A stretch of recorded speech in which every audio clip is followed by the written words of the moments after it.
जो नौकरी करती है उनका नहीं कर रहे हम, जो सर्विस कर रहे हैं उनका हम नहीं कर रहे हम तो जो घर की दीदियां हैं, घर की हमारी बहनें, हमारी जीजियां हैं, हम उनका करें थोड़ा थोड़ा थोड़ा थोड़ा 50, 100, 500, 200, 25, 50, 100, 500, 200 इकट्ठा कर लेती हैं। किसके लिए इकट्ठा कराएंगे? बोलो बोलो जरा जीजियों, बोलो जरा जम के। खुद के लिए? बोलो जम के। नहीं। किसके लिए इकट्ठा करा? ये पैसा इकट्ठा करा जब बच्चों को जरूरत पड़े तो मैं निकाल कर दे सकूं, और पति को जरूरत पड़े तो मैं निकाल कर दे सकूं, या उस समय के लिए, खुद के लिए नहीं। एक कथा, अमलेश्वर की कथा में हमने कहा था कि स्त्री से उसकी उम्र मत पूछो और पुरुष से उसकी आय मत पूछो। स्त्री से उम्र मत पूछो और पुरुष से, जम जम के बोलो जरा, आय मत पूछो। क्यों? स्त्री से उम्र इसलिए नहीं पूछिए क्योंकि स्त्री अपने लिए नहीं जीती, एक नारी जब भी जीती है अपने परिवार के लिए जीती है, इसलिए नारी से उसकी उम्र नहीं पूछी जाती। उसकी उम्र नहीं पूछते कि तू कितने साल की है, स्त्री से उसकी उम्र नहीं पूछी जाती कि तू कितने वर्ष की है। और पति से, ये जितने मेरे जीजा बैठे हैं यहाँ पे और जितने आस्था चैनल पर जीजा कथा सुन रहे हैं, इनसे इनकी आय नहीं पूछी जाती। तुम कितना कमाते हो, कितनी आवक हो रही है, कितने की फसल गई, कितना आया, नौकरी करते हो, सर्विस करते हो, कितना मिलता है, कितना कटता है और कितना मिलता है, इनसे नहीं पूछा जाता। स्त्री से उम्र मत पूछो और पति से उसकी आय मत पूछो, क्योंकि घर का पिता, घर का पुरुष जब भी कमाता है अपने लिए नहीं कमाता, वो अपने परिवार के लिए कमाता है, वो अपने लिए नहीं कमाता। क्या पूछा जाए इनसे? एक नारी का पूरा जीवन, एक स्त्री का पूरा जीवन अपने परिवार के लिए लग जाता है, पूरा जीवन।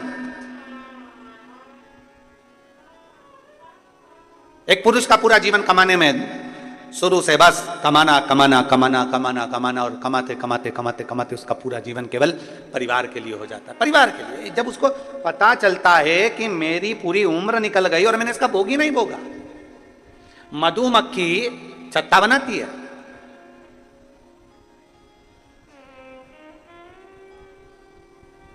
तो अच्छा है ये यहाँ पे मधुमक्खी का छत्ता नहीं है।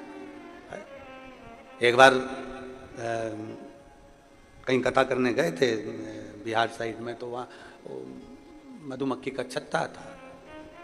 अब वो इतनी बड़ी बड़ी ये लाइटें जलती हैं, तो वो मधुमक्खी का छत्ते में से मक्खियाँ निकल निकल के सब इधर उधर।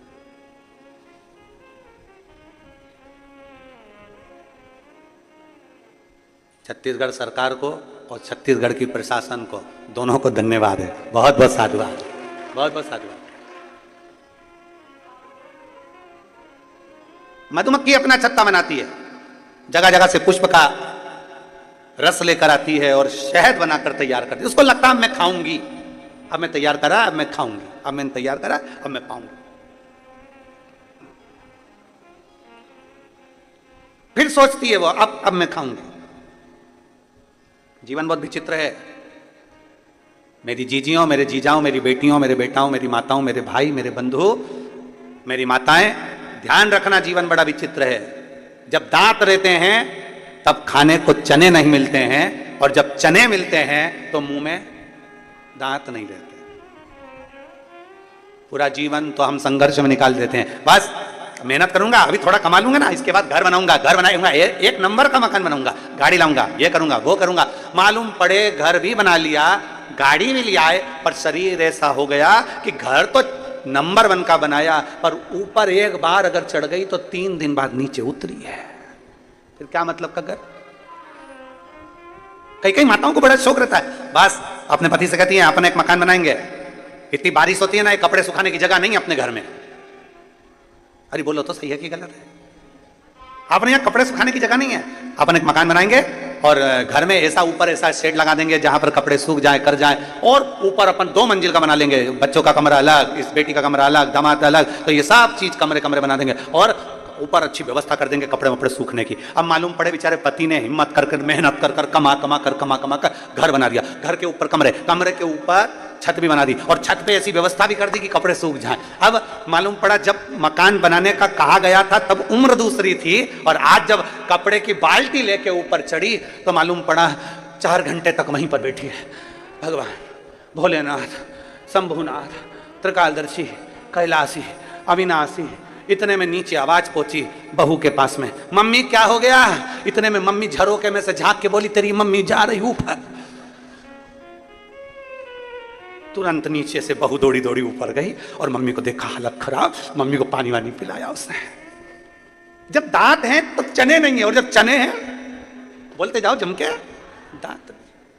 अभी कमा रहे तो विचार कर रहे गाड़ी लूंगा गाड़ी लूंगा गाड़ी लूंगा, कमाते कमाते कमाते कमाते एक अवस्था डल गई और मालूम पड़े बुढ़ापे में गाड़ी भी आ गई। गाड़ी तो आ गई पर डॉक्टर ने कह दिया ज्यादा बैठ नहीं सकते, पीठ का गुरिया खसक गया। अब एक गुरिया खसक गया, अब थोड़ी देर तक गाड़ी में बैठा था, इतनी देर में तो घर पहुंचा और पत्नी कह रही जी सुनो तो सरी, कथा चल रही है, गांव का नाम नहीं बोलूंगा, यहां का नाम तो बोलूंगा ही नहीं।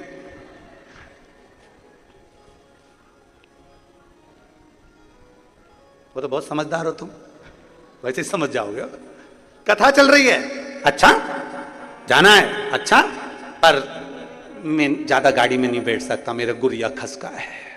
कमाते कमाते जिंदगी निकल गई। अब गाड़ी में घूमने का शौक लगा, गाड़ी चलाने का शौक लगा, गाड़ी में जाने का शौक लगा तो मालूम पड़ा गाड़ी नहीं चला सकते, गाड़ी में बैठ नहीं सकते। मकान बनाने का शौक लगा, मकान तो बड़ा बन गया पर मकान में ऊपर चढ़ने का, आप सब यहाँ बैठे हो, तुम्हारा अगर 2 मंजिल का मकान होगा ना, तुम गारंटी है हफ्ते 2 हफ्ते या महीने 2 महीने 4 महीने में एक आध बार ऊपर जाते हो गए। और हम तो निवेदन करें इतनी जल्दी जाओ भी मत, क्या करो, एक आध बार कर चले तो गए ऊपर, इतना धूल इतना पानी इतना फैला रहा देखा, दूसरी बार मन में सोचा कब तक करूं मैं, तो मेरे से तो बन नहीं, और नीचे चली गई और फिर नहीं आई ऊपर, फिर नहीं जा। दांत थे तब चने नहीं, कमाते कमाते कमाते कमाते कमाते कमाते जीवन निकल गया।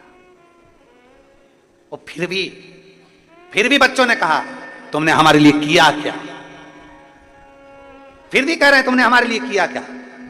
अरे एक मां अपनी पूरी उम्र तुम्हारे ऊपर निछावर कर देती है, और एक बाप पूरी उम्र कमाते कमाते कमाते कमाते अपनी पूरी जिंदगी तुम्हारे ऊपर पूरी कमाई हुई धन दौलत तुम पे निछावर कर देती है। इसीलिए हमने भिलाई की कथा में कहा था कि दुनिया की सबसे बड़ी दौलत है, दुनिया की सबसे बड़ी दौलत समय, दुनिया की सबसे बड़ी दौलत है समय, और दुनिया की सबसे बड़ी पूंजी है माता और पिता। समय, माता पिता, इसका आदर करो, समय की कीमत को समझिए, समय के अनुभव का आनंद लीजिए, समय को समझने का प्रयास करो। आज जो समय है कल नहीं रहेगा, जो कल है वो परसों। सोना गया वापिस आ जाएगा, चांदी गई वापिस आ जाएगी, गाड़ी गई वापिस आ जाएगी, बंगला गया वापिस आ जाएगा, पर जो समय चले गया वो वापिस नहीं आ सकता। वो गया तो गया, फिर नहीं आने वाला। इसलिए समय की अनुकूलता समझिए कि हमारा बचपन है उसको भी हम श्रेष्ठता में जिए, हमारी जवानी है उसको भी हम श्रेष्ठता में जिए, हमारी अधेड़ी है उसको भी हम श्रेष्ठता में जिए, और हमारा बुढ़ापा है उसको भी हम श्रेष्ठता में जिए। दुनिया तो गलती छांटने के लिए बैठी है। एक पति पत्नी गार्डन में घूम रहे थे, बगीचे में दोनों घूम रहे हैं, पति और पत्नी दोनों। घूमते घूमते देखा कि सामने से कुत्ता आ गया। पत्नी घबरा गई, सामने से कुत्ता, पत्नी घबराई, थोड़ा पीछे हटी, कुत्ता और आगे बढ़ा, पत्नी और पीछे हटी, कुत्ता और आगे बढ़ा, पत्नी और पीछे हटी। पति को लगा ये कुत्ता मेरी पत्नी को काट खाएगा, कल बच्चों को स्कूल भेजना है, टिफिन कौन बनाएगा? कौन बनाएगा? मेरे को दुकान जाना है, मेरा भोजन कौन बनाएगा? करूं क्या? जैसे कुत्ता जम के लपका, पति ने पत्नी को गोदी में उठा लिया। जो गोदी में उठाया कुत्ता भाग गया। कुत्ता भागा, पत्नी नीचे उतरी, उतरते सी चिल्ला के बोली तुम में अकल है थोड़ी बहुत भी? तुम्हें लक्षण है थोड़ा बहुत भी? पति ने कहा क्या हो गया? दुनिया के लोग कुत्ते को भगाने के लिए पत्थर उठाते, तुमने मुझे उठा लिया। अब पति हाथ जोड़ के बोला मैंने तेरे को मारने के लिए कुत्ते को नहीं उठाया था, मैंने तो इसलिए उठाया था कि तुझे कुत्ता नहीं काट का है, मेरे पाँव में काट लेगा चल जाएगा, पर तुझे काटेगा तो मुझे अच्छा नहीं लगेगा। पर समझ है ना व्यक्ति की, क्या समझेगा? आप किसी को कितना भी समझाने का प्रयास कर लो, उसकी बुद्धि, उसके विवेक, उसके आनंद के साथ जितना समझ सकता है उतना ही समझेगा, उतना ही, उससे ज्यादा वो नहीं समझ सकता।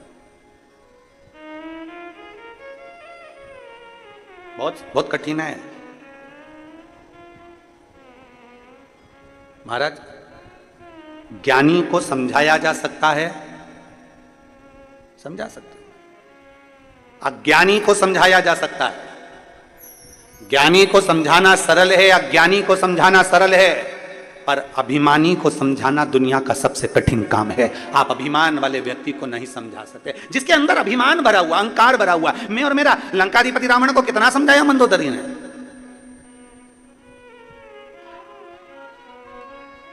लंकाधिपति रावण को विभीषण ने समझाया, मंदोदरी ने समझाया, स्वामी सीता जी को लौटा रही है, स्वामी सीता जी को लौटा दीजिए, पर अभिमान भरा हुआ था भीतर, मैं और मेरा, मैं दशानन, 10 ग्रीवा, हजारों हाथ। क्या समझती है मंदोदरी तुम मुझको? मंदोदरी बार बार समझाती है, नाथ तुम भले 1000 हाथ हो तुम्हारे, भले तुम्हारे 10 मुख हो, पर एक स्त्री पर तुम्हारी जो दृष्टि पड़ी है ये पूरे कुल को डुबो देगी। कहते हैं पराया धन और पराई स्त्री पूरे जीवन को बर्बाद कर देती है, पूरे जीवन को बर्बाद कर देती है। पराया धन और पराई स्त्री पूरे जीवन को बर्बाद कर देती है। कितना सुंदर वर्णन आया है। एक संत, एक भगवान का भक्त निकल कर जा रहा था, उसके साथ उसकी पत्नी थी, बड़े प्रेमी जीव थे, भगवान के विदल भक्ति में रमने वाले। जा भगवान शंकर का गुणगान करते करते जा रहे हैं, नमः शिवाय ओम नमः शिवाय, नमः शिवाय ओम नमः शिवाय, नमः शिवाय ओम नमः शिवाय, नमः शिवाय ओम नमः शिवाय, चले जा रहे। इनका नियम था, जंगल से लकड़ी लाते, लकड़ी को बेचते, बेचकर अपना यापन करते, लकड़ी बेचकर अपना जीवन यापन करते। अब आज दोनों पति पत्नी जैसे ही जाने लगे, पार्वती जी ने शिव जी से कहा, बाबा, ए भोले बाबा। शंकर जी बोले, हम गौरा बोलो क्या बात है? पार्वती जी बोल रही हैं, बाबा ये दोनों पति पत्नी आप और हमको भजते रहते हैं, दिन भर शिव शिव शिव शिव जपते रहते हैं। ये पति पत्नी दोनों दिन रात शंकर का नाम लेते हैं। बाबा बहुत बहुत तकलीफ में, आप कृपा कर दो ना, इनको थोड़ा बहुत धन दे दीजिए ना, आपके कुबेर के खजाने में से, कुबेर के भंडार में से थोड़ा सा धन इनको दे दो। शंकर भगवान पार्वती जी से बोले, पार्वती मैं दे तो दूंगा, पर इनके भाग्य में अभी धन श्रेष्ठ नहीं है, इनके भाग्य में भी धन श्रेष्ठ नहीं है।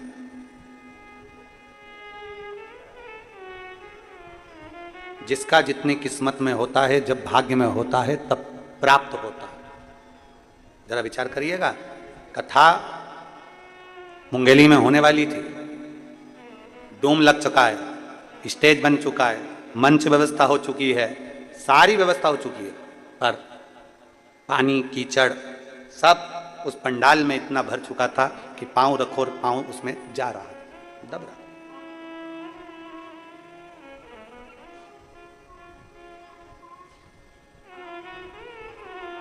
ऐसा नहीं है कि प्रशासन नहीं चाहता कि कार्यक्रम नहीं हो, अपने क्षेत्र में कार्यक्रम हो, ये तो प्रशासन भी चाहता है। क्षेत्र के चाहे कलेक्टर हो, एसपी हो, एसएसपी हो, कमिश्नर हो, आईजी हो, डीएसपी हो, एसडीएम हो, हर तहसीलदार हो, हर टीआई, सब चाहते हैं कि हमारे क्षेत्र में भी बाबा की कथा हो। ऐसा नहीं कि नहीं चाहते, पर उनका भी एक भाव होता है कि सुरक्षित हो, सुरक्षा पहले। क्योंकि देखा हुआ है अभी भिलाई में जो कथा हुई है, भिलाई में 3 बार पहले कथा हो चुकी है, पर आपने देखा होगा ये जो चौथी कथा भिलाई में हुई, जो 3 कथा हुई है, उन कथा से भी ज्यादा भीड़, ज्यादा भक्त भिलाई की इस कथा में पहुंच गए, और इतने भक्त पहुंचे कि पूरी रोडों पर चारों तरफ भक्त भरे हुए थे।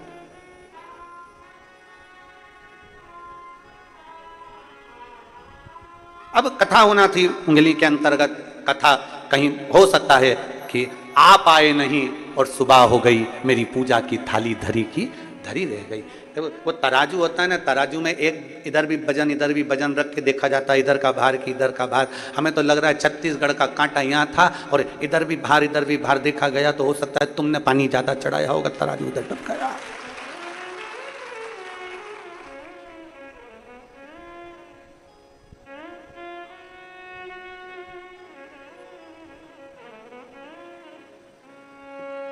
जैसे कथा यहाँ हो रही है वैसी की वैसी वहां पर भी प्रशासन ने उनसे कहा कि देखो आप चाहो तो एक कोई स्टेट में कोई अच्छा ग्राउंड मिल जाए, ऐसा छोटा सा कोई हॉल मिल जाए जिसके अंदर आप ऑनलाइन करा, और नहीं हम कथा विशाल करा। और तुम समझदार थे, तुम बड़े चतुर थे, और तुम लोगों ने सोच लिया बिल्ली के भाग से चीटका टूटा है, मक्खन अपने भाग्य में आ जाए तो अच्छा है। ऐसा नहीं कि प्रशासन नहीं सोचता, कार्य के लिए सोचता है, पर सुरक्षित हो, सबकी रक्षा हो, सब श्रेष्ठता, सुरक्षा के साथ।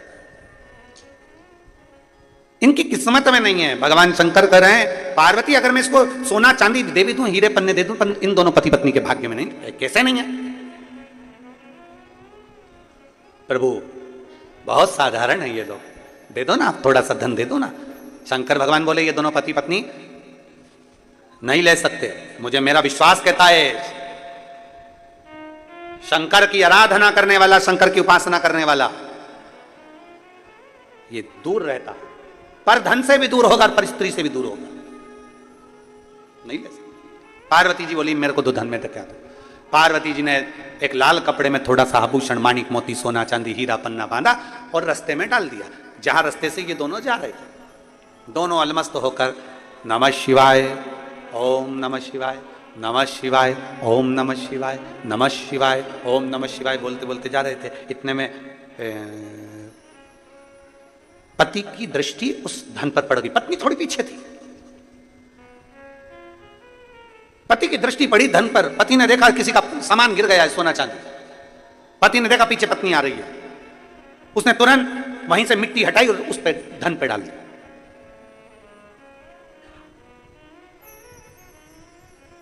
पत्नी ने पूछा आते से ही क्या कर रहे हो? पति को लगा स्त्री का स्वभाव होता है थोड़ा सा, कहीं धन देखकर इसके मन में, लोगों के पर्दे देखकर मन में आ जाता है कि अगली दिवाली पे इसमें की पर्दे लाऊंगी। मिठाई खाते खाते मन में आ जाता है कि अगली बार हरियाली आन दे तो मैं ऐसा ही मीठा भात बनाऊंगी। तो उसके मन में यह ना आ जाए कि ये सोना देखे, हीरे पन्ने देखे और इसके चित्रवृत्ति में यह ना आ जाए कि ये सारा धन मेरा हो गया, ये सारी संपदा मेरी हो गई। ना ना। पत्नी ने पूछा क्या कर रहे हो? पति बोले कुछ नहीं। स्त्री ने कहा मुझे मालूम है तुम क्या कर रहे हो। पत्नी बोली मुझे मालूम है तुम क्या कर रहे हो। पति ने पूछा क्या कर रहा हूं? पत्नी बोली मिट्टी को मिट्टी में दबा रहे हो। पति की आंख में से आंसू बह गए।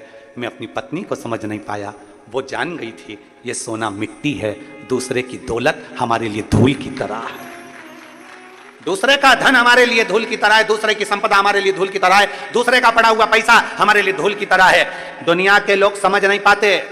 किसी का पड़ा मोबाइल मिल गया, सोचते हैं खुशी होती है, 2000 5000 10,000 का मोबाइल मिल गया, पर उसको मालूम नहीं है कि तूने 5000 का मोबाइल तुझे जो पड़ा हुआ मिला है वो तेरे को कौन से समय पर कहां ले जाकर तुझे खड्डे में डालेगा। किसी का पड़ा हुआ सोना मिल गया, चांदी मिल गई, कुछ सामान मिल गया, हम खुश हो जाते हैं। किसी का बैग मिल गया, किसी का चेन मिल गई, किसी का मंगलसूत्र मिल गया, किसी का सामान मिल गया, पर वो ये समझ नहीं पाते कि ये सोना हमें किस गर्द तक लेकर जा सकता है, किस गर्द तक लेकर जा सकता है।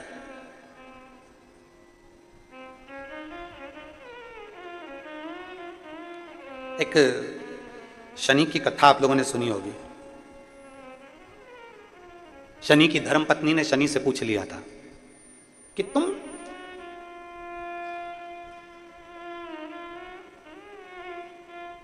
किसको बर्बाद करते हो? शनि कहते हैं बुरे कर्म वाले। और दूसरा, किसी का पड़ा हुआ वस्त्र, किसी का पड़ा हुआ धन, किसी की पड़ी हुई पादुका, किसी का पड़ा हुआ छाता मिल गया और वो लेकर चले गया, बाद में एक दिन उसको पछताना पड़ता। पत्नी कह रही मैं जानती हूं ये मिट्टी को मिट्टी में डाल रहा है। पति की आंख से आंसू बहने लगे। गजब, पहचान गई तू? हाँ तुझे मालूम है? हाँ मैं जानती हूं, सोना है इसमें, हीरे इसमें, रतन है, माणिक है, इसमें असरफियां है सोने की, तो मिट्टी को मिट्टी में दबा रहे, मिट्टी को मिट्टी। पति और पत्नी दोनों चल दिए, दबा कर ना जाने किसका गिर गया होगा, वो लेकर जाएगा। शंकर भगवान ने पार्वती जी से कहा पार्वती देख, मुझे मालूम था ये भक्त ऐसे ही है, नहीं लेंगे, नहीं ले सकते।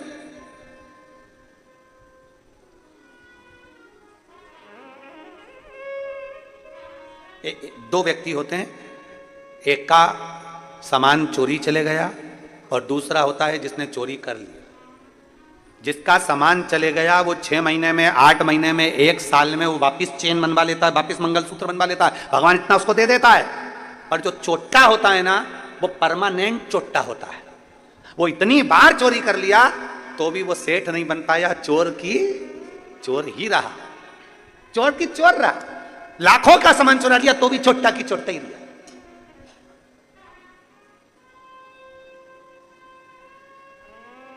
इसलिए मत बुरे कर्म कर बंदे, वरना पछताएगा। भगवान की आंखों से तू बच नहीं पाएगा, तू बच नहीं पाएगा। अरे ओ अज्ञानी मत करना। पति ने आंख में आंसू भरकर कहा, तू पहचान गई। धर्म पत्नी चली, शंकर भगवान पार्वती जी से बोले, मैंने बोला था ये दोनों नहीं लेंगे, नहीं लिया। पड़ा है सोना, पड़ा कि पड़ा है। आगे चले, शंकर पार्वती के भक्त दोनों आगे बढ़े, आगे बढ़े। जलवृष्टि होने लगी, पानी गिरने लगा। पानी इतना गिरा कि लकड़ी पूरी गीली हो गई। लकड़ी गीली हो गई तो वो लकड़ी का बंडल लाए नहीं तो बिका नहीं, बिका नहीं तो भोजन मिला नहीं। लकड़ी का गट्ठा पड़ा, उठा नहीं सकते, गीला हो गया, बिका नहीं है। बिका नहीं तो पैसा मिला नहीं, पैसा नहीं मिला, भूखे हैं दोनों। आज पत्नी पति से बोली, आज शादी को 40 साल हो गए, पर 40 साल में आज पहली बार आप और हम दोनों भूखे सो रहे हैं, भूखे हैं। शादी के 40 साल हो गए, पर 40 साल में आज पहली बार आप और हम दोनों भूखे सो रहे हैं, दोनों भूखे सो रहे हैं। पति ने कहा, समझ में नहीं आ रहा है सब क्यों हुआ। पत्नी कहती है, मैं जानती हूं कि आज हम 40 साल में पहली बार भूखे क्यों सो रहे हैं। पत्नी कहती है, मैं जानती हूं 40 साल में आज पहली बार हम भूखे क्यों सो रहे हैं। पति ने पूछा, क्यों? पत्नी कहती है, दूसरे के पड़े हुए धन को हमने छू लिया था, इसलिए आज हमें भूखा सोना पड़ रहा है। दूसरे के पड़े हुए धन को मात्र हमने छुआ था, इसलिए हमें भूखा सोना पड़ रहा है। शिव महापुराण की कथा कहती है, भाई ज्यादा हिस्सा ले लिया, छोटे को कम दे दिया, मंझले को ज्यादा दे दिया, संजले को कम दे दिया, बड़े को कम दे दिया, छोटे को कम दे दिया, किसी को ज्यादा मिल गया, किसी को कम दे दिया। किसी सास ने अपना जेवर एक बहू को ज्यादा दे दिया, एक बहू को कम दे दिया। कभी ससुर ने अपनी प्रॉपर्टी किसी को ज्यादा दे दी, किसी को कम दे दी। इसमें आप दुखी मत होना, आपको दुख होने की जरूरत नहीं है, आपको तकलीफ में भोगने की जरूरत नहीं है।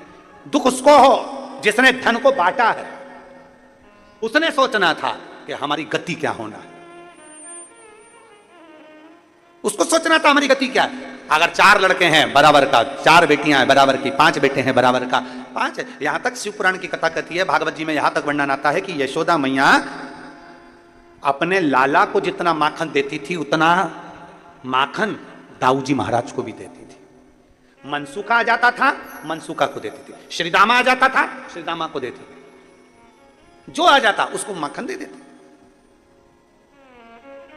जो सम्मुख में आया, माता यशोदा ने अपना अपना जो भाग था उसमें से श्रेष्ठ श्रेष्ठ भाग सबको दे देती, बराबर का, कोई ज्यादा नहीं। शिव महापुराण की कथा यहां तक कहती है, तुम्हारा बच्चा अगर बिस्कुट खा रहा है और तो उसका दोस्त आ गया ना, तो पहला फर्ज मां का बनता है कि उसमें से आधे बिस्कुट उस दोस्त को दे, क्योंकि भोजन करते समय आया है, क्रमशः आया है। शास्त्र यहां तक कहता है कि अगर तुम भोजन कर रही हो, तुम चाय पी रही हो, और चाय पीते पीते अगर कोई आ गया और तुम्हारे कप में अगर चाय है, मान लो वो झूठी नहीं हुई है, तो प्रयास करना कि वो चाय में से आधी चाय जो आया है उसके कप में डालकर दे दी जाए, उसके गिलास में डालकर दे दी। नहीं, थोड़ा सा तो पीना पड़ेगा। कटोरी में भले मत बनाओ तुम दूसरी, पर उसमें से थोड़ी सी दो। झूठी नहीं है, झूठी हो गई तो मत दो, पर जो अच्छी है उसको दे दो, जो श्रेष्ठ है उसको दे दो। नहीं, लेना तो पड़ेगा, तुम आए हो।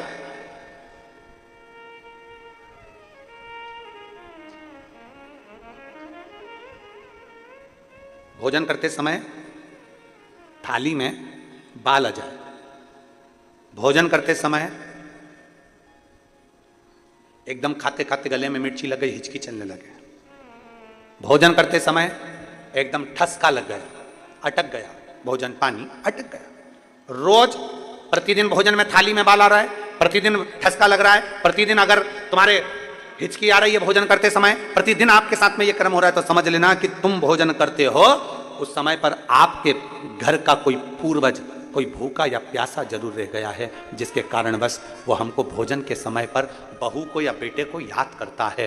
तो फिर करना क्या है? फिर क्या कर सकते?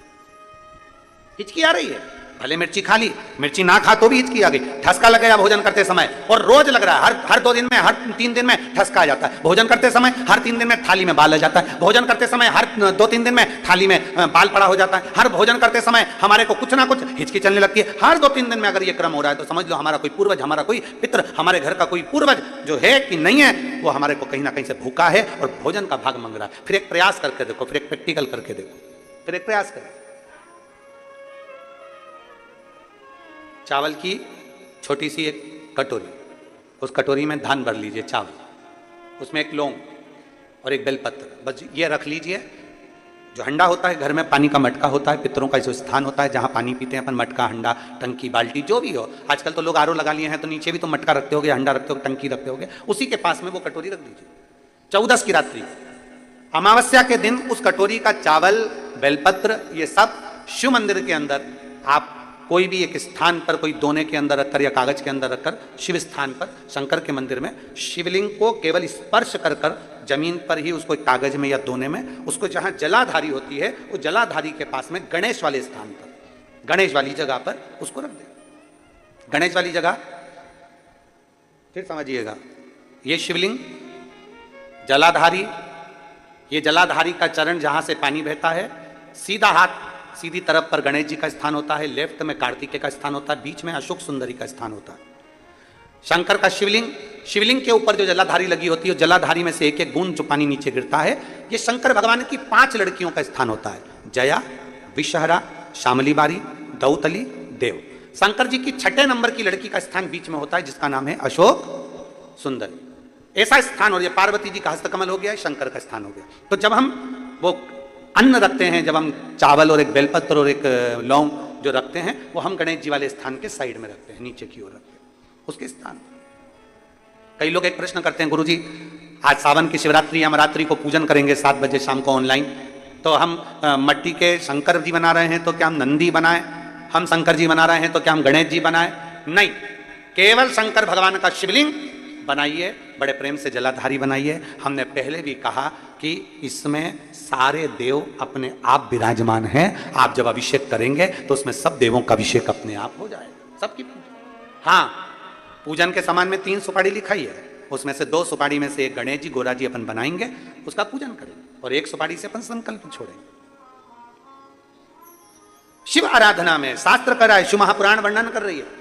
आप अगर भोजन कर रहे हो और भोजन करने में आपको बार बार हर 2 दिन में 3 दिन में बाल आ रहा है भोजन की थाली में, सब सफाई से भोजन बनता है। ऐसा कोई मेरी जीजी नहीं है जो बिना सफाई के भोजन नहीं बनाती, सब सफाई से बनाती है, सब अच्छे से बनाती है, सब अच्छे प्रेम से बनाती है, और सब सफाई से भोजन बनाती है। और सफाई से भोजन बनाने के बाद भी आपकी भोजन की थाली में बाल आ रहा है, अच्छे से प्रेम से एकांत में बैठकर भोजन कर रहे तो भी हिचकी आ रही है, तो भी आपको ठसका लग रहा है, रोज 2-3 दिन में लग रहा है, समझिए कि वो कहीं ना कहीं हमारे पूर्वज, कहीं ना कहीं हमारे देव भूखे हैं, भोजन मांग रहे हैं, भोजन मांग। और मैंने तेरे ही भरोसे बाबा, तेरे ही भरोसे हवा बिच उड़ती जावांगी, बाबा डोर हथो छड़ी ना मैं कटी जाऊंगी, भोले मैं तेरी। आप लोगों को आता है तो साथ में बोला करो, भोले मैं तेरी हवा बिच उड़ती जावांगी, बाबा डोर हथो छड़ी ना मैं कटी जाऊंगी, भोले मैं तेरी शंभु मैं तेरी। 3 जगह स्मरण आपके सम्मुख में। स्वामी आज हमको 40 साल के पर्यंत पहली बार, 40 साल में पहली बार भूखा सोना पड़ रहा, पहली बार हम भूखे सो रहा है। क्या कारण है? अभी आपको कथा में कहा, सालों से इंतजार कर रहे थे, और शिव महापुराण की कथा यदि सावन के महीने में यहां बैठकर अगर सुनने को मिल रही है तो समझना कि हमारे पूर्वजों का कोई पुण्य फल होगा। सालों से इंतजार कर रहे थे। कई कई एक पत्र लिखा है,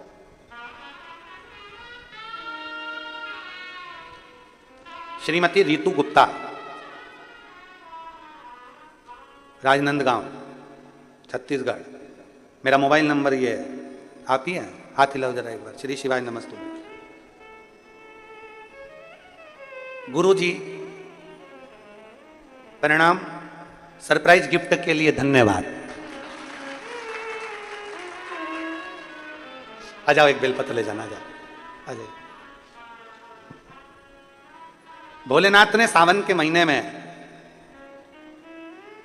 हम हमेशा सोचते थे वहां कथा हुई, वहां कथा हुई, वहां कथा हुई, हमारे क्षेत्र में कब कथा होगी, पर हमें नहीं मालूम था कि भोलेनाथ इतना दयालु है, इतना दातार है कि उसने इतनी जल्दी हमारी सुन ली और 2 तारीख से हमको कथा श्रवण करने का सौभाग्य प्राप्त हो।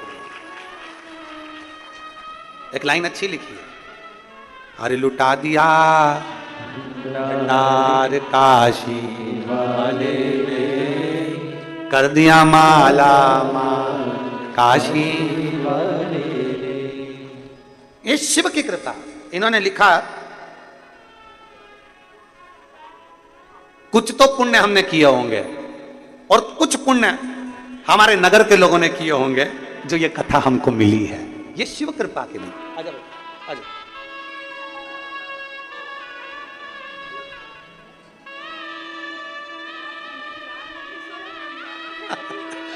कह रही हम रात भर नहीं सोई खुशी में।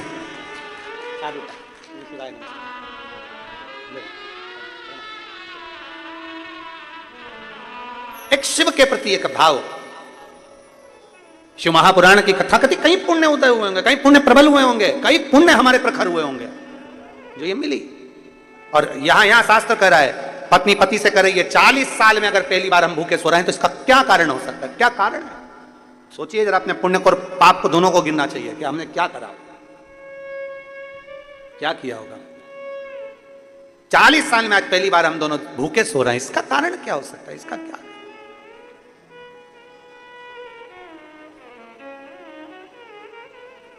एक कारण है। क्या कारण हो सकता है? पत्नी ने कहा मैं जानती नहीं, पर इतना जरूर है कि एक कारण है। पति कहता है उसका क्या कारण हो सकता है? पति ने कहा पत्नी से, पत्नी बोली उसका एक कारण है, हमने दूसरे के धन का स्पर्श कर लिया, उसको छू लिया, इसलिए आज हमको 40 साल में पहली बार भूखा सोना पड़ रहा है। 40 साल में पहली। आज हमें भूखा सोना पड़ रहा है 40 साल में पहली बार, क्योंकि हमने दूसरे के धन का स्पर्श करा है, मात्र दूसरे के धन को छुआ है। सोचो, केवल स्पर्श किया तो ये गति है, अगर वो धन घर में आ जाता, वो धन हम लेकर आ जाते तो शायद जिंदगी भर भूखा सोना पड़ता। इसलिए बस इतना सोच रहे थे, विचार करते करते पति पत्नी की दोनों की नींद लग गई, नींद लग गई दोनों की। पार्वती जी ने शिव जी से कहा, बाबा कितने सरल हैं दोनों, दूसरे के धन का स्पर्श नहीं करना चाहते, दूसरे की संपदा का स्पर्श नहीं करना चाहते, आप कुछ करो ना इनके लिए, कुछ करिए ना, कुछ करिए। बाबा देव महादेव ने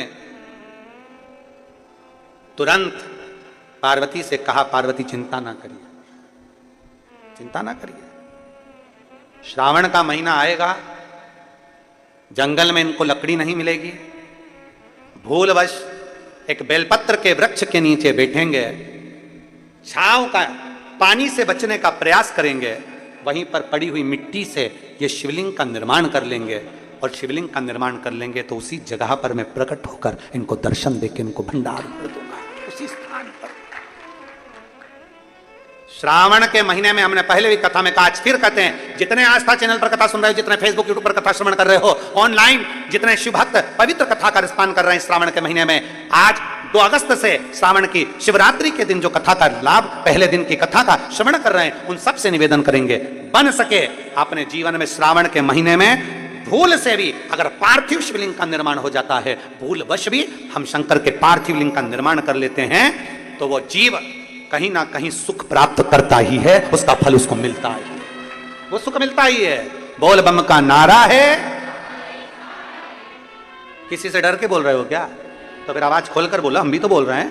बोल बम का नारा है, सारी समस्या का हल। वीआईपी बन के नहीं बैठना है अपने को, कई माताएं वीआईपी बन के ताली भी बजाएंगी तो ऐसे धीरे धीरे लोग क्या कहेंगे, ना ना, अलमस्त होकर बड़े प्रेम से जैसे सुनते हो वैसे ही सुनो, आनंद के साथ। आपन तो अड़भंगे, हम तो भोलेनाथ जी के भगत जैसे सुनो कि शंकर के भगत हैं, बाबा के भगत हैं, बड़े प्रेम से आनंद लेना है। बिल्कुल ऐसे मुसद्दीलाल जैसे नहीं बैठना। तो मुसद्दीलाल जैसे बैठ गए, मालूम पड़े अब ये भी कुछ नहीं बोल रही, ये भी कुछ नहीं बोल रही। अब उसने धीरे से ताली बजाई तो तुमने भी ज्यादा ज्यादा तेज बजा दूंगी, लग गई तो। अरे ताली बजाने का भी पुण्य है हमारे यहाँ, इसलिए किसी मंदिर में ताली का पुण्य बताया नहीं गया, पर शंकर की कथा में और शिव पुराण में ताली का पुण्य है। शंकर के मंदिर में भी ताली का पुण्य है। वो माताओं का आता है ना, मुझे बाल में से वो जुआ निकाल और उसको ऐसा निपटा देती है। उसी तरह जब पाप कथा सुनते समय हमारा पाप हमारे सम्मुख में आता है, और जब हम शंकर के मंदिर में, शिवालय के सामने, शिव के सामने या शिव पुराण में जब ताली का नाद करते हैं, पाप छिन्न हो जाता है। बोल बम का नारा है, सारी समस्या का हल। कोई लेट बनता है, कोई जल्दी बनता है, शिव को जल चढ़ाने वाला एक दिन से जरूर बनता है, प्राप्त होता है, प्राप्त हो। हमने छू लिया इसलिए ये हो गया। भगवान कर रहे तो चिंता मत कर। पार्वती, सावन का महीना आएगा, ये दोनों लकड़ी लेने के लिए जाएंगे, लकड़ी के लिए रहेगी, पेड़ की छांव में जरूर को जाएंगे। ये सब भगवान लीला रचता है, अपन कुछ नहीं रच सकते। जो रचने वाला है वो शंभु है, जो रचने वाला है वो शंकर है। कहाँ कथा होना थी और कहाँ हो रही है, रचने वाला शंकर है। किसको सुनना थी और कौन सुन रही है, सब रचने वाला शंकर है। जजमान कौन था और कौन बन गया, रचने वाला शंकर है, उसके सिवाय कोई नहीं। सब शिव के हाथ में। वो कब डमरू बजाएगा, कैसा बजाएगा, कोई पता नहीं, पता नहीं चल।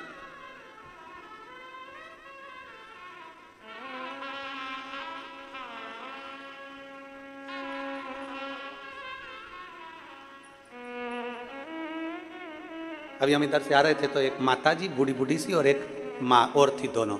वो बूढ़ी माँ और वो माँ दूसरी माँ से करी थी, मेरे को चिमटी खोड़ना, मेरे को चिमटी खोड़। उसने पूछा क्यों, सपना लग रहा है, सपना लग रहा है, चिमटी खोड़, सपना लग रहा है। अरे भाई, शिव कृपा के बिना कुछ भी संभव नहीं। शंकर के बिना क्या संभव है, शिव के बिना क्या संभव है, कुछ भी संभव। शंकर भगवान ने पार्वती जी से कह दिया समय पलटेगा, यह सावन का महीना आएगा, ये पेड़ के नीचे जाएंगे, पानी से बचेंगे, वही मिट्टी का ढेरा बना लेंगे, मुझे याद करेंगे, मैं प्रकट हो जाऊंगा।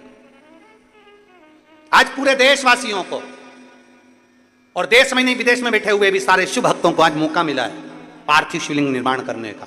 शाम को 7 बजे आप और हम सब मिलकर ऑनलाइन भगवान शंकर का पूजन करेंगे, अपने अपने घरों में बैठकर पूरे परिवार के साथ। शिव जी को बेलपत्र, समीपत्र, धतूरा, गेहूं के दाने, काली मिर्च, तिल सब भगवान शिव को समर्पित करेंगे और अपने दिल की बात भगवान देवादिदेव महादेव से कहेंगे। भगवान शंकर से अपने मन की बात बोलेंगे, भगवान शिव से अपने दिल की बात कहेंगे, प्रार्थना करेंगे उनसे। आप सब लोग भी तैयारी करके आए होगे घर पे, है ना? अरे बोलो तो जम के, करिए तैयारी सब, बहुत बढ़िया। और सारे जितने आस्था चैनल पर कथा सुन रहे हैं, पूरा राष्ट्र, पूरा देश, एक एक छोटा सा छोटा गांव और बड़े से बड़े गांव में शंकर जी की पूजन की तैयारी हो रही है। पूरे सभी को सावन के इस शिवरात्रि की बहुत बहुत बधाई, बहुत बहुत बधाई। पूरे देशवासियों को श्रावण शिवरात्रि की बहुत बहुत बधाई। करो दिल से पूजन, पार्थिव लिंग का निर्माण करिए, अपने हाथों से शिवलिंग का निर्माण एक परात के अंदर, थाली के अंदर या पाटे पर उसको करिए, बेलपत्र का पत्ता रखकर भगवान शंकर के शिवलिंग का निर्माण करो। बाबा से प्रार्थना करो, बाबा आज सावन की शिवरात्रि है, बाबा शिवरात्रि के दिन का वर्णन शास्त्र करता है कि रात्रि के पहले पहर की पूजन जो करता है भगवान उसको पहले पहर की पूजन में प्रथमता रखता है, आनंदता देता है। आप कृपा करिए, दिल से पूजो।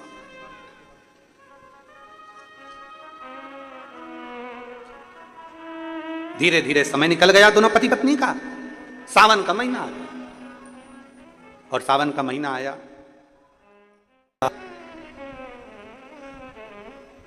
दोनों पति पत्नी संविदा लेने के लिए लकड़ी लेने के लिए गए।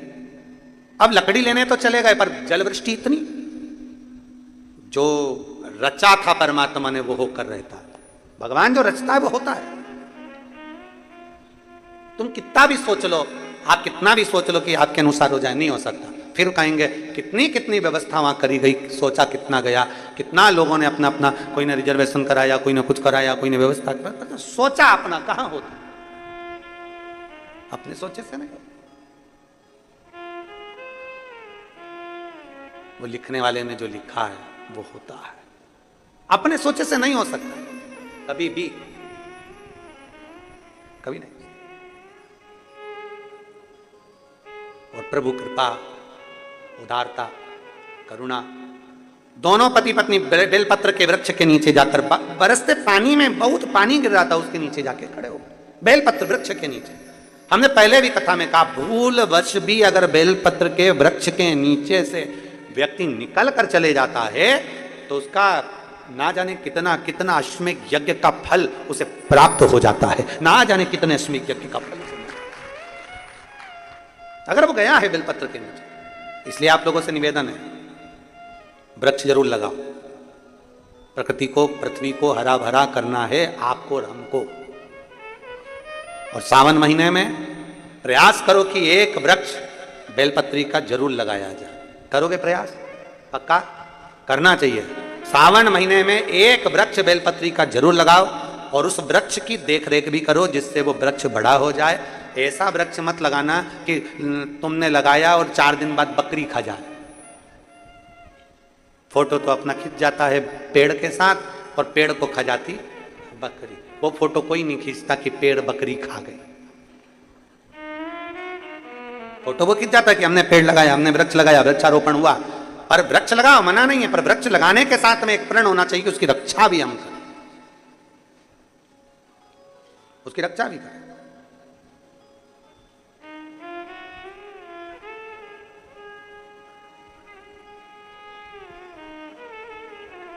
पर जितने लगाने वाले हैं ना उससे दुगने वो अभी गुरु पूर्णिमा की कथा थी सीहोर में, तो वहाँ एक मुंबई की एक दीदी आई थी। वो जोड़ा दोनों पति पत्नी का, वो हर कथा में यजमान बनते हैं। वो आगे बैठे हुए थे और जमीन पे बैठ के वो श्री शिवाय नमस्तुभ्यम बोलते हैं अपने टीवी पे, उसको देखा भी होगा। वो दोनों पति पत्नी का नियम है कि कम से कम सावन महीने में या अन्य समय पर वो कम से कम 15 से 20 पेड़ उसको लगाने का प्रयास करते, तो बड़ा करने का प्रयास करते। पर वो बता रहे थे, गुरुजी हम बेलपत्री का पेड़ लगाकर आते हैं और कोई पूरा की पूरा गमला की गमला ही उठा के बेलपत्री का ले जाता। हम लगाते और वो उठा के ले जाते। अब करें तो करें क्या? तो हमने उनसे कहा कि तुम एक काम करो, ऐसी जगह पर लगाओ जहां पर बेलपत्री का पेड़ कोई लेकर ना जाए। तो फिर उन्होंने कहा कि हम कहाँ लगाएं, आप बात बताओ। तो हमने कहा जरूरी नहीं है कि बेलपत्री का ही लगाओ, तुम कोई दूसरा भी लगा दो, कोई लेकर नहीं जाएगा, पर वृक्ष तो लगाओ। तो उन्होंने कहा कहाँ लगाएं? हमने कहा तुम शमशान में लगाया। अब मां कौन लेने जाएगा? और आधा तो लोगों को वैसे ही भय रहता है कि शमशान से लाया, और पत्नी को मालूम पड़ जाए शमशान से पेड़ लिया है, तो तुम शमशान में लगा दो। पृथ्वी हरी भरी हो, कहीं पर भी हो, पर ये पृथ्वी, हमारी प्रकृति, हमारे पूरा पृथ्वी, पूरा भूमंडल हरा भरा हो, ऐसा नियम बनाना चाहिए कि पृथ्वी के संरक्षण प्रयास। एक वृक्ष जरूर लगा। जितना जितना वृक्ष लगता है ना उतना उतना जल बढ़ता है। पृथ्वी का जो जल कम हो रहा है ना, उसका कारण केवल ऐसा ही है कि वृक्ष नहीं है। वृक्ष कटते गए, जल कम होता गया, इसलिए वृक्ष लगाना जरूरी है। एक बेलपत्री के वृक्ष के नीचे से भी अगर कोई भूलवश निकल कर चले जाता है, 1000 अश्वमेध यज्ञ का फल उसके खाते में प्राप्त हो जाता है। 1000 अश्वमेध यज्ञ का पुण्य फल उसे मिलता है।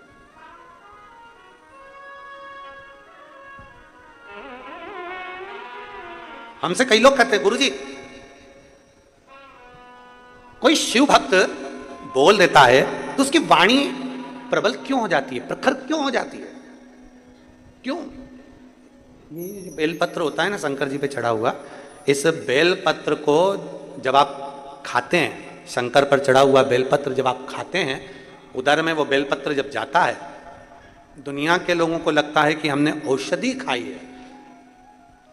पर लिंग पुराण, नर्मदा पुराण, ब्रह्मवैवर्त पुराण, स्कंद पुराण का काशी खंड और शिव महापुराण कहती है एक बेलपत्र जब हमारे उदर में जाती है तो ये मानकर चलें कि हमारे हृदय में पूरे समय शंकर का निवास रहता है और शिव हमारे साथ चलता है हर पल हर घड़ी हर क्षण।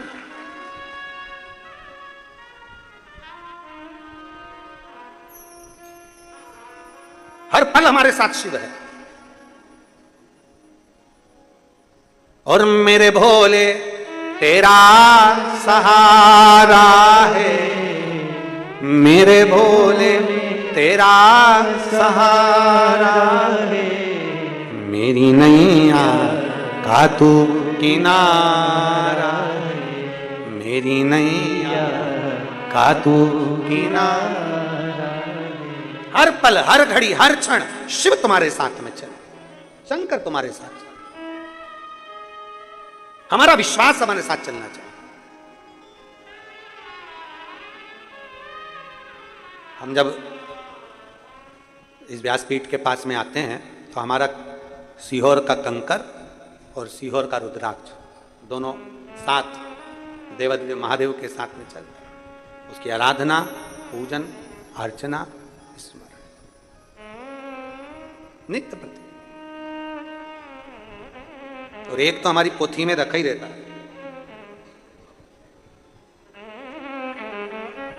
एक तो हमारी पोथी में निरंतर संपूर्ण विश्व के कल्याण हेतु कि भले बाबा का रुद्राक्ष का भी स्पर्श बेलपत्र को हो और वो संपूर्ण विश्व के कल्याण, एक तो हम लेकर चलते ही हैं, साथ में उसको लेकर अपनी पोथी के अंतर्गत उसको चलते ही स्मरण के लिए, भक्ति के लिए, भजन, नित्य शिव भजन। नित्य श्रावण महीना है, संकल्प लो कि एक वृक्ष में भी लगाऊंगा, प्रयास करूंगा कि सावन के महीने में एक बेलपत्री का वृक्ष लगाऊं। दोनों पति पत्नी बेलपत्र के वृक्ष के नीचे चले जाते हैं, बारिश हो रही है, भयंकर जल वृष्टि हो रही है, दोनों वहां बैठ गए, भूमि पर बैठे पेड़ के नीचे। अब आदत रहती है, जो लोग फालतू बैठे रहे ना, थोड़ी देर तक फालतू बैठे रहे तो वहां फूल पड़ा होगा तो उसकी पत्ती तोड़ तोड़ तोड़ तोड़ तोड़ तोड़ फेंका। फिर मन करा तो अपनी साड़ी में से ही एक रुआ निकाल के उसको निकाल के उसी को निकाल के दिन मरोड़ती शंभो सरने पड़ी मांगू दुख। आदत रहती है। फिर ही बैठे हो, क्या कर रहे हो? भिलाई की कथा में कहा था, भानु नाम का बच्चा धूल का शिवलिंग बना लेता है। सुनी थी कथा? भानु नाम के बच्चे ने मिट्टी का शिवलिंग बना लिया, उसका पुण्य उसके खाते में चला, पुण्य खाते में गया, केवल शिवलिंग बना, केवल। अब दोनों पति पत्नी शंकर के भक्त बैठे, बेलपत्र की छांव, मिट्टी में से, ढेले में से ऐसा बनाते बनाते शिवलिंग की आकृति बना ली। शिवलिंग की आकृति बन गई, और शिवलिंग की आकृति जब बन गई तो मन में दोनों पति पत्नी के भाव आया, ये शंकर हमने बना लिए, हमें स्मरण नहीं आया। बेलपत्री तोड़ी, शिव को समर्पित कर दी। जैसे ही बेलपत्री शंकर पर चढ़ी, उसी मिट्टी के शिवलिंग में से, पार्थिव शिवलिंग में से शंकर भगवान प्रकट हो गए, शिव प्रकट। उसी पार्थिव शिवलिंग में से शंकर का प्रागट्य हो गया, शंकर का प्रागट्य। एक बहन ने प्रश्न किया, गुरुजी, भिलाई का प्रश्न है अग्रसेन भवन का, जहां हम ठहरे थे। गुरुजी, जब शंकर भगवान का शिवलिंग बनाते हैं तो उसका नेत्र, उसकी नाक, उसका अधर, उसका सिर, उसका मुख बनाना चाहिए? शिव महापुराण में यह कुछ भी वर्णन नहीं है। शिव महापुराण में यह वर्णन नहीं है कि आप उनका चेहरा बनाए, मुख बनाए, अधर बनाए, नेत्र बनाए, शिखा बनाए। यह शिव महापुराण में वर्णन नहीं है। शिव महापुराण में तो केवल इतना वर्णन है कि आप अगर गमले की भी मिट्टी का शिवलिंग बना रहे हैं तो वो पार्थिव शिवलिंग है, यहां चेहरा बनाने की जरूरत नहीं। पार्थिव शिवलिंग का मतलब होता है जितनी मिट्टी को जोड़ा गया है, जितनी मिट्टी का संचय किया गया है, उसमें जितने जितने कण हैं, वो सारे कण जब इकट्ठे होते हैं तो मिट्टी में जितने कण होते हैं उतने कण के बराबर हमको शिवलिंग निर्माण का पुण्य फल प्राप्त हो जाता है। इसलिए पार्थिव की महत्व, पार्थिव की महत्वता क्यों है? तो ये इधर करते कि नहीं करते हमको नहीं मालूम। हरतालिका करते हैं इधर, हरतालिका।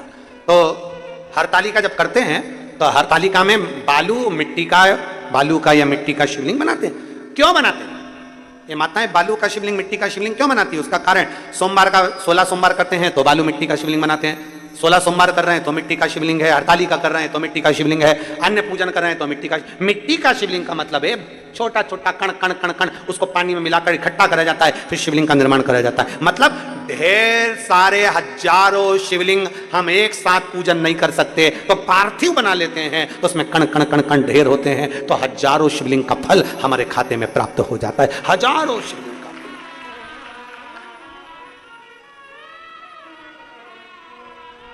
और बालू मिट्टी का बनाया भोलेनाथ, चढ़ाऊं लोटा जल भर के। बालू मिट्टी का बनाया भोलेनाथ, चढ़ाऊं लोटा जल भर के, चढ़ाऊं लोटा जल भर के, चढ़ाऊं लोटा जल भर के। बालू मिट्टी का बनाया भोलेनाथ, चढ़ाऊं लोटा जल भर के। शिव को जल समर्पित। पार्थिव बनाओ, उसमें चेहरा बनाने की जरूरत नहीं है। पार्थिव बनाओ, उसमें आंख नाक मुख बनाने की जरूरत नहीं है।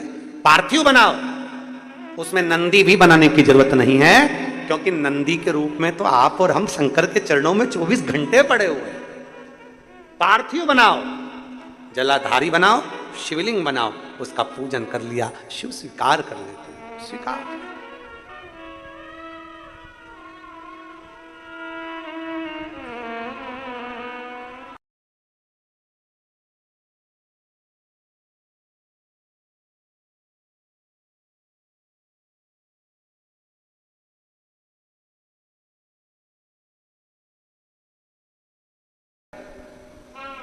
बेलपत्र थोड़ी चढ़ा दी,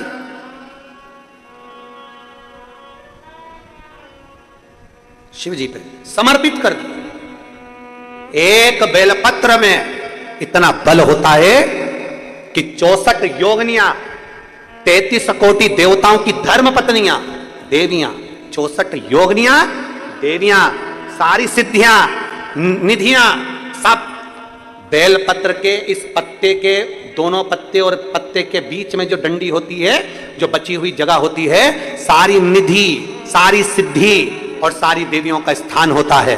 जब हम एक बेलपत्र को दिल से अपनी कामना कर कर देवाधिदेव महादेव को, आप लोगों के स्मरण में हम फिर कह दें कि ये शिवलिंग जलाधारी, ये जल बहता है, समझ में आ रहा है ना? जल बहता है। ये जल किस ओर जाता है? कौन सी दिशा में जाता है? जम के बोलो, उत्तर की दिशा में। जब हम एक बेलपत्र समर्पित करते हैं दक्षिण में बैठकर, कहां बैठते हैं अपन? दक्षिण में, उत्तर की ओर मुख, दक्षिण में बैठकर जब डंडी का मुख उत्तर की ओर कर कर बेलपत्र अपने मन से कामना कर कर शिवलिंग पर समर्पित करते हैं, तो ऐसी कोई कामना नहीं जो मेरा महादेव पूरी ना करता। एक बेलपत्र। अब लोग कहते हैं गुरुजी क्या बेलपत्र चढ़ाने का भी एक तरीका होता है? क्या भगवान शंकर को चढ़ाने का, जल चढ़ाने का भी एक तरीका होता है? क्यों नहीं होता? जब दवाई खाने का तरीका होता है, डॉक्टर लिखता अपने पर्चे में सवेरे खाना, शाम को खाना, दिन में खाना कि रात को खाना, सवेरे खाली पेट खाना कि भरे पेट खाना, पानी से खाना कि दूध से खाना। बोलो बोलो, सही है कि गलत है? पानी से खाना कि दूध से खाना, रात को 9 बजे खाना, खाने के बाद खाना, भूखा पेट खाना। जब डॉक्टर लिख कर दे दिया है कि दवाई ऐसे लोगे तो फायदा करेगी, अब तुम्हारा मन करा, तुमने तो दवाई ली ना, सब एक साथ निपटा गई, और डॉक्टर के पास 5 दिन बाद जाकर बोली असर नहीं कर रही है। डॉक्टर साहब अभी भी मेरी पसली दुख रही, अभी भी मेरा सिर दुख, असर नहीं कर रही, कमजोरी उतनी की उतनी है। डॉक्टर ने कहा हमने दवाई दी थी, पर्चा दिखाओ जरा। पर्चा डॉक्टर ने देखा, जो देखा तो कही दवाई तो सही लिखी है रे, जी दवाई तो सही है, फिर असर क्यों नहीं कर रही? तो इससे पूछा दवाई खा रही हो? हाँ। पूरी खा रही हो? हाँ। जो ये खाली पेट वाली है कि मैं तो सब एक साथ खा लेती हूं। डॉक्टर बोला यही गड़बड़ है, बस यही गड़बड़। सारी दवाई एक साथ खा गई, जो खाली पेट की खा, इन्फेक्शन को समाप्त कर देंगे। रात की दवाई क्यों देते हैं? क्योंकि रात भर जो नींद आएगी इन्फेक्शन खत्म करेगी, उसके लिए। सवेरे की दवाई अलग है, भोजन के हिसाब से। तो डॉक्टर ने दवाई दी है तो उस हिसाब से खाओ, पर अपन ने तो एक साथ लिया, पत्ता पत्ता पत्ता खोला खोला, साफ लारी बहू पानी ला, और बहू पानी ला के बोतल का दे दिया, और साथ सारी दवाई खोल खोला के और साफ निपटा गई। हमारा तो बीपी ऊंचा नीचा हो ही रहा है, असर नहीं कर रही। अब दवाई असर जब करे, जब नियम से ली जाए तो दवाई उसी तरह जैसे डॉक्टर की दवा असर जब करती है, जब समय समय पर ली जाए, तो यहाँ शास्त्र भी कहता है बेलपत्र चढ़ाने का भी तरीका है, जल चढ़ाने का भी तरीका है, दूध चढ़ाने का भी तरीका है, गेहूं चाहे काली मिर्च, ये सब तुम साल भर चढ़ाओगे उसका कोई मोल तत्व नहीं है, पर गेहूं, काली मिर्च, काली तिल, कमलगट्टा और ये सब चीजें जब तुम सावन की शिवरात्रि पर समर्पित करती हो तो उसका फल तुम्हें साल भर के अंदर मिलता जरूर है, प्राप्त होता है।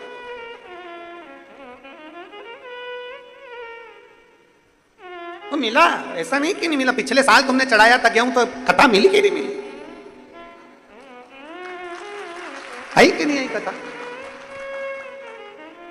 और सुन लो छत्तीसगढ़ वालों, जितनी छत्तीसगढ़ की मेरी जीजियां कथा सुन रही हैं ऑनलाइन, जितने कथा को श्रवण कर रहे हैं, दिल से पूजन करना और बाबा से दिल से कहना हमारे यहां भी शंकर जी की कथा होना चाहिए, तो इतना देना झोली भर करके हम भी कथा करवाएं, ऐसा प्रयास इतना।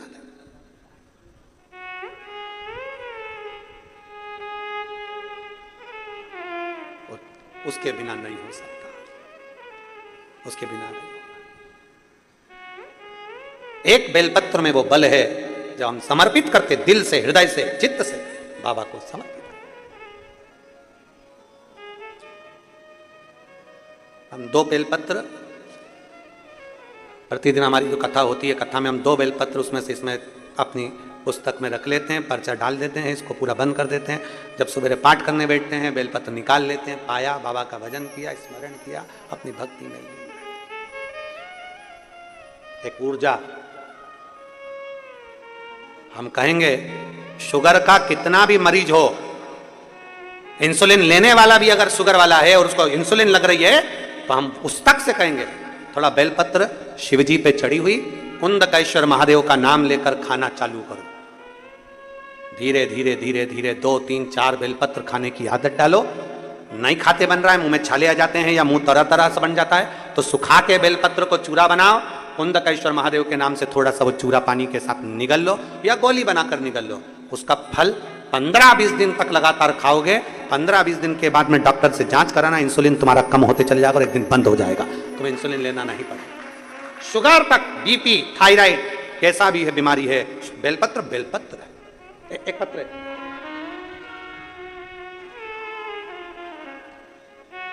हमें तो लग रहा था कि पत्र ही नहीं आएंगे, पर आप लोग भी गजब हो रहे, गजब पत्र लिखा है। देवी बाई गांधी कहीं बैठी हैं? देवी बाई गांधी कहीं बैठी हैं क्या? अच्छा, गुरुदेव श्रीमती देवी बाई गांधी, अंजू राजकुमार गांधी, राजनंद गांव से हैं। 2 साल पहले स्वास्थ्य इतना ज्यादा खराब हो गया था कि शरीर रहे ना रहे उसकी कोई गारंटी नहीं। पर आप कहते हो डॉक्टर शिव का रूप है, उसको दिखाते रहो। शंकर मानकर हम डॉक्टर को दिखाए, उसकी दवाई भी ली, पर आराम लगना प्रारंभ नहीं हुआ। तब शंकर पर चढ़ा हुआ जल, अपने पोते से जल चढ़वाती शिव जी को, वो जल मंगवाती, उसको पीती और बाबा पे चढ़ी हुई बेलपत्र खाना प्रारंभ करा।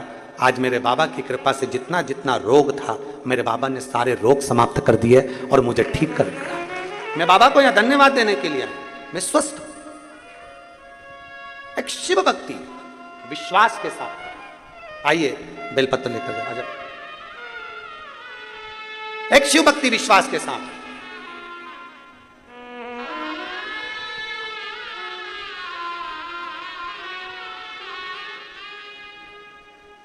जितना भरोसा, जितना विश्वास, जितनी दृढ़ता हम धारण कर सके शिव के प्रति। फिर निवेदन करेंगे, जल हो, बेलपत्र हो, और मेरी माताओं से भी निवेदन, भाइयों से भी निवेदन, शंकर के मंदिर में चढ़ा हुआ जल, शिव पर चढ़ा हुआ जल का आचमन भी सोच। आ जाओ,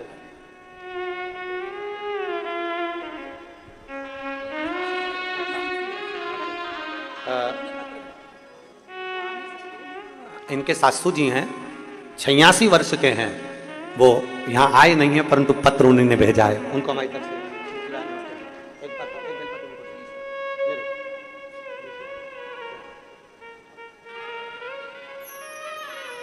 एक विश्वास अपने भीतर हो गया। शिव पर चढ़े हुए जल का भी एक भरोसा, एक दृढ़ता, एक विश्वास। दोनों पति पत्नी ने बेलपत्र चढ़ाया भगवान शंकर का। उनको नहीं मालूम था कि केवल एक पार्थिव लिंग का निर्माण करा, अनायास अनायास पार्थिव लिंग का निर्माण, अनायास।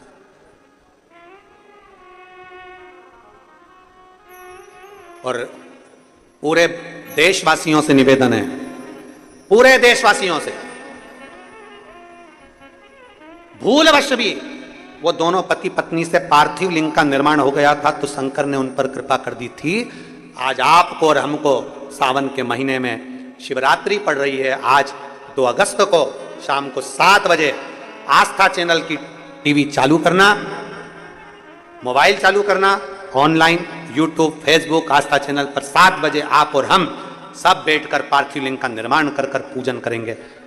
बाबा का पार्थिव लिंग बनाकर पहले से रखना, पूजन करना, दिल से बाबा से प्रार्थना करना, बाबा से विनय करना। जो दिल से मांगोगे मेरा विश्वास करता है कि बाबा खाली नहीं छोड़ेगा, झोली खुशियों से भरेगा।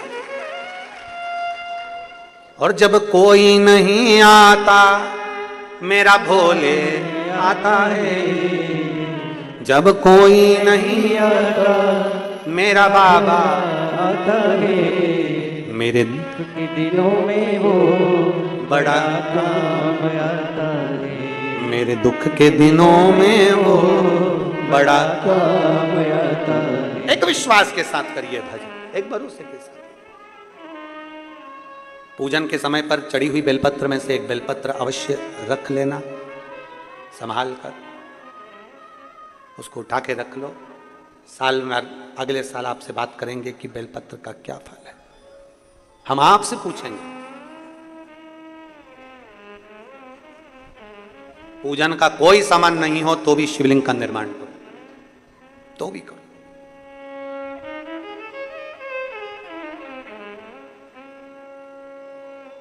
पूजन करते करते लाइट चली जाए, चिंता ना करिएगा।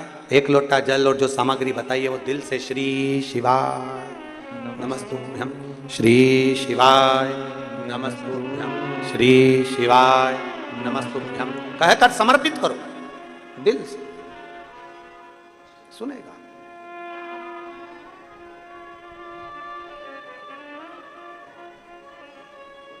और खाली ना जाता कोई दर से तुम्हारे, खाली ना जाता कोई दर से तुम्हारे, मैं भी खड़ी हूँ नंगी बाहें पसारे, अपने हृदय से लगा लो लगा लो, गिरा जा रहा हूँ उठा लो, भोले अपने दर से अब तो ना टालो, गिरी जा रही हूँ उठा